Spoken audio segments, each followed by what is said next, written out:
Welcome to The Checkout. We catch up with previous Add to Cart guests and ask them 5 quick questions to get to know them better and leave you with a little extra inspiration to get through your Friday. Here's your host, Bushy. Today's Checkout features Aaron Cowper, founder and CEO of ShopGrok, a pricing and range analytics platform for retail and consumer brands. Aaron was formerly head of price strategy and analytics at Woolworths, and while he was there, he had the idea to develop an alternative to sending out humans to gather data on competitors' pricing, and then he set up ShopGrok in 2018. ShopGrok is now working with clients such as KFC, Cheap Auto and Oroton. Aaron, thank you for joining us on The Checkout. We had a great conversation earlier around all things pricing strategy and how you're helping retailers at ShopGrok with understanding competitor pricing, providing those insights, and even doing some automated pricing. So that was really interesting, but I'm here to learn more about you. So I've got 5 quick questions for you. Kicking off with number 1, what's the weirdest thing that you've ever bought online? Probably the weirdest thing was my car. I bought a Tesla online without having driven one or seeing one in person.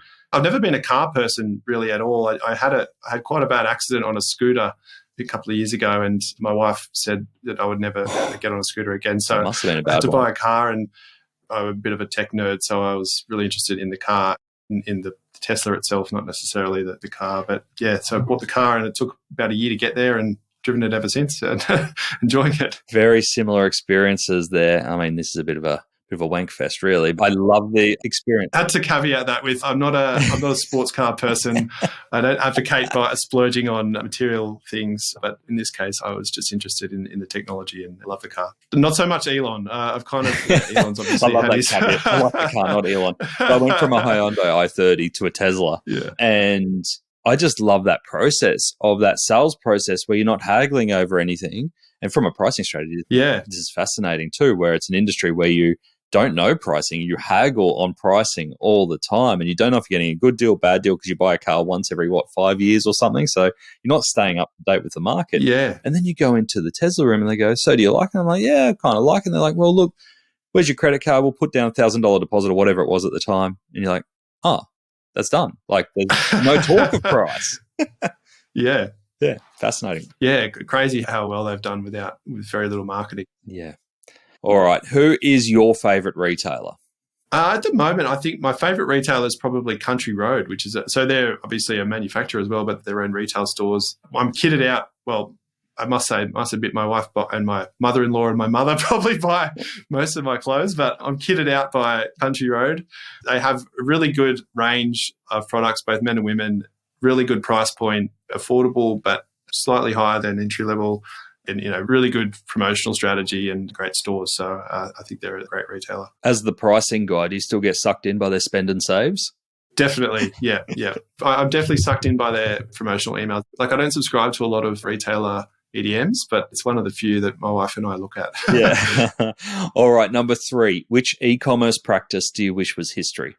I think that they're like 50% off, or the mid-season sale, I think it's really detrimental to most retailers. Like it brings all the sales into this period of really low margin and really impacts your forecasting and your ability to kind of actually figure out how to sell throughout the whole year. So the more that retailers can get away from the heavy discounting periods and try to have a more balanced promotional strategy, the better.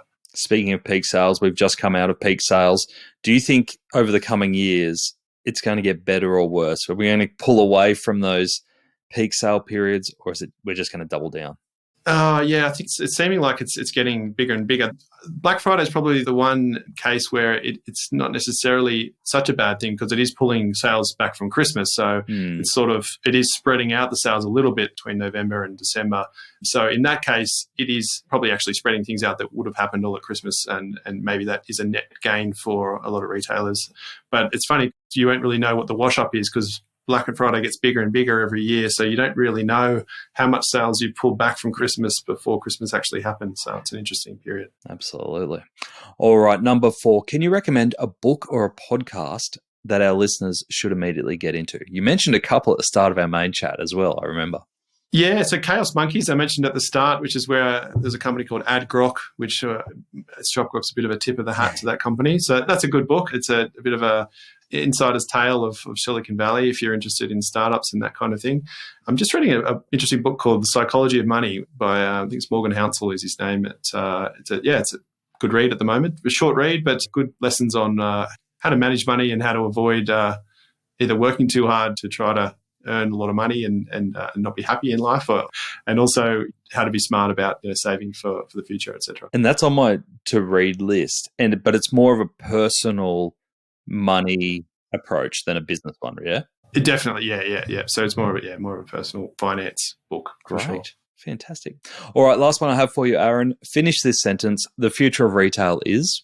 I have to go with data-driven because it's definitely my area, and I think it's true. The way things are going with AI and data analytics, it's only going to get harder and harder to compete in retail unless you're very data-driven. You know your customers well, can personalize things, and you have some sort of point of difference in your product range and your pricing, and that can only really be achieved through having good data. Perfect. Aaron, thanks for joining us on The Checkout. Thanks, Nathan. Cheers. To hear more from Aaron, jump back into episode 374, where Aaron shares his thoughts on dynamic pricing and gives his pricing tips for anyone looking to overhaul their pricing strategy in e-commerce. Thanks for listening, and until next time, keep adding to cart.